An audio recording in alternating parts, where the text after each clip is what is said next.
Pwede baba na kaunti yung mic. Sir, first day ng local campaign, ano pong nararamdaman niyo muna ngayon? Well, una, papasalamat tayo sa Diyos. Konti kamainit lang. At siyempre, kami ni Chi, excited kami na malikot dahil for the past so many months, aming mga town hall, nagre-request talaga yung taong bayan na malikot kami sa kanilang Magsada, Eskinita at Pamayanan. So this is the day, first day. We're very excited also and grateful sa aming mga supporters. Nagulat ako yung haba ng motorcade. Nandoon na sa kabilang kanto. Nakakatawa naman dahil kagabi nakita ninyo, nag-live ako, nanawagan na lang ako na kung sino gusto sumama sa motorcade ng Your Miss Joyce. Hindi nila Chi ay maaari silang sumama at mag-volunteer. Now, having said that, of course, we wish that everyone will be safe. Yan ang panalangin namin kanina na pinalangin namin sana nga maging ligtas, mapayapa itong halalan ito sa Maynila at siyempre sa buong bansa. Sir, number one case of survey, nakita mayoral race. So ano po ang natin dito ba yung pangangapanyang gagawin yung this time around?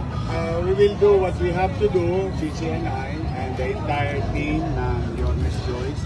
But kunin ko na yung pagkakataon na ito na makapagpasalamat sa mga batang Maynila, sa mga lolo't lola ko, mga senior citizens sa lungsod, mga nanay-tatay. Maraming salamat sa matatag na suporta ninyo simula noong tayo nag-file ng candidacy noong October 8 at hanggang ngayon ay pinagpapasalamat ko at sana samahan niyo po kami hanggang sa dulo. Mahihatid natin ang tagumpay ng Iskochi, ng buong Your Miss Joyce para sa mamamayan ng lungsod ng Maynila. Sir, yung filing pa lang nung COC, kabi-kabila na yung mga parinigan mula sa kabilang kapwa and even the supporters. Now that the campaign has officially started, what are we gonna expect? Ako naman, mabigat na ang tagubilin ko sa Your Miss Joyce. Kahit nung town hall meeting namin, ginawa kasama ang mga tao bayan, sabi ko, ako kung kayo ay re-electionista, sabi ko, mag-report na lang kayo sa tao bayan. O kayo naman ay first time tatakbo, sabihin nyo na lang kung ano ang gagawin. Sabi ko sa kanila, don't engage in mudslinging and all other unnecessary things that may hurt o makasakit ng damdamin, ng kapwa o ng kalaban. So, you're going to expect from us na we will not venture into that mode of campaign. Basta ang importante rito yung taong bayan. Your minimum platforms po natin. Of course, yung inihiling ng taong bayan. No? Sa town hall namin, one thing is common. Ang worry ng taong bayan ngayon, yung nangadugyot ulit ang Maynila. In fact, makikita nyo kami, nadaanan ko na naman. Sabihin mo, pag alas 9 na ng umaga, ang basura nasa kalsada pa. Talagang kinocomplain yun ng mga taga Maynila. Second, bukod sa paglilinis ng Maynila, ibabalik natin ang kapanatagan ng pamumuhay sa Maynila. And that's why, as you all know, kung mapapansin nyo lang, bakit tayo sa Arten magsisimula. Itong Arten, sa mga nagdaang linggo, buwan at taon, ay naging laman ng balita. Dito nakita na parang walang gobyerno sa Maynila. Kaya muling natatakot ang mga nanay at tatay na baka mapahamak ang kanilang mga anak. Dahil yung mga malongges nagpapalikan na sa Maynila. So, I told the people of Manila, pumanatag sila, may awan Diyos sa tulong nila, kami ni Chief at ang buong Your Miss Joyce. Ibabalik natin ang kapanatagan sa lungsod ng Maynila. Matik-matik.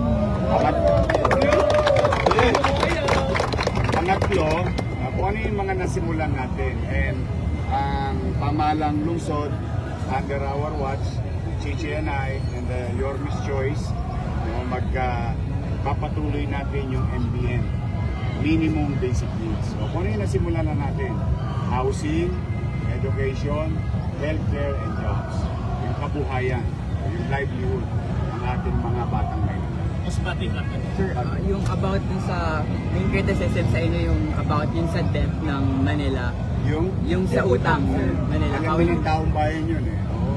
Ang importante naman ako, at least hindi ko alam sa mga manonood.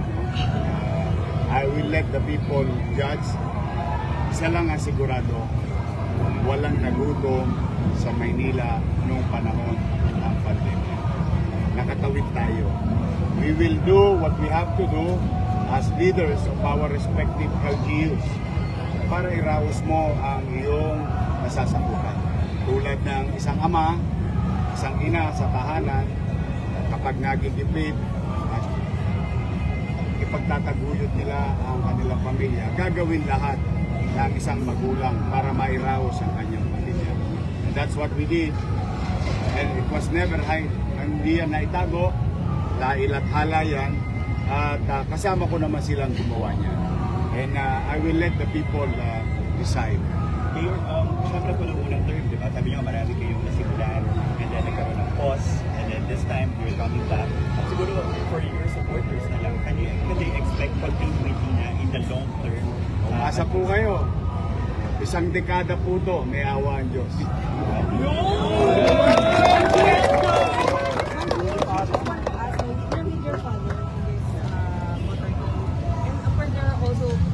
Criticisms kapag yung mga anak ng politiko na sila naman yung lumatala.